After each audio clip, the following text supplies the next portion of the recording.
వేస్తాడు, ఎందుకేడు అంటే మనకు ఒక కామన్ సెన్స్ ఉండాలి. ఒక కామన్ సెన్స్తో మనం పనిచేయాలి.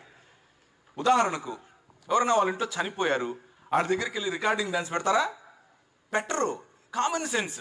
అరే వాడు దుఃఖంలో ఉన్నాడు, దుఃఖంలో మనం కలిసి కొద్దిగా సాంత్వన ఊరట ఇచ్చే పని చేద్దాం.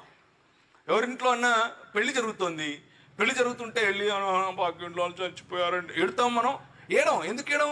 అది అది కరెక్ట్ కాదు, అది మనకు కూడా తెలుసు. అలాగే మనం ఏదైనా క్రీస్తుని గురించి చెప్పాలి అని అంటే దానికి టెంపులే దొరికిందా, మసీదే దొరికిందా? అవసరం లేదుగా, ఎందుకు చేయాలి అక్కడ?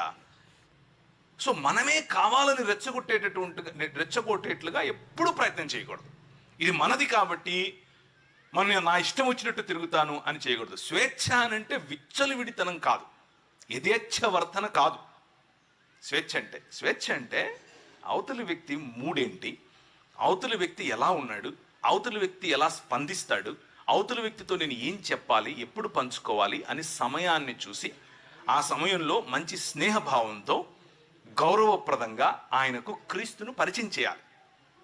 వీధి సువార్త చేయండి, తప్పేమీ లేదు. కానీ వీధి సువార్త పేరిట గొడవలు పెట్టుకోవద్దు. మొన్న కొందరు వెళ్ళారు, క్రైస్ట్ గాస్పెల్ టీం, సంచులు వేసుకుని తెల్ల బట్టలు వేసుకుని పోయినారు. పోతే అక్కడ వాళ్ళు అడ్డుకున్నారు. వాళ్ళు కొట్టనికి వస్తే ఈడు కొట్టనికి వెళ్తున్నాడు, ఆడు తిడితే ఈడు తిడుతున్నాడు. ఏం చెప్తున్నావు నువ్వు? ఏ పని అయితే చేయటానికి వెళ్ళావో దానికి కరెక్ట్గా ఆపోజిట్ చేస్తున్నావు నువ్వు. అవసరమా? లేదు. ఎదగాలి, ఆలోచన స్థాయిలో పైకి రావాలి. మాధ్యమాలను ఉపయోగించండి. మీరు చేస్తున్నటువంటి ఈ మాధ్యమ పరిచర్య ఎక్సలెంట్.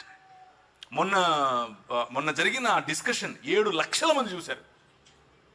అందరూ క్రైస్తవులే చూసింటారా? నో. మన మాట ఉప్పు వేసినట్లుగా ఉంటే, మన మాట తగ్గింపుతో ఉంటే, మన మాట అవతలి వారి భావజాలం ప్రకారంగా రెచ్చిపోతూ ఉంటే, మనం మన భావజాలం ప్రకారంగా తగ్గించుకుని మాట్లాడితే ప్రజలను గెలవడం చాలా ఈజీ. ప్రజలను గెలుస్తాం. ఈ భావజాలంతోనే ప్రభువు ఈ లోకాన్ని గెలిచాడు.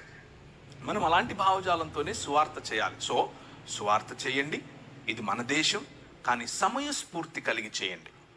ఉదాహరణకు ఏదైనా వేరే గ్రామానికి మీరు వెళ్తున్నారు, ఇక్కడ నుంచి ఒక టీం వేసుకుని, అక్కడ ఉంటారు కదా క్రైస్తవులు. ఒకవేళ ఉంటే వారికి ఇన్ఫార్మ్ చేయండి, మేము వస్తున్నాం, మేము పని చేయాలనుకుంటున్నాం, మీకు సమయం వీలైతే మాకు తోడుగా ఉండండి, మేము చేస్తాం, వెళ్ళండి.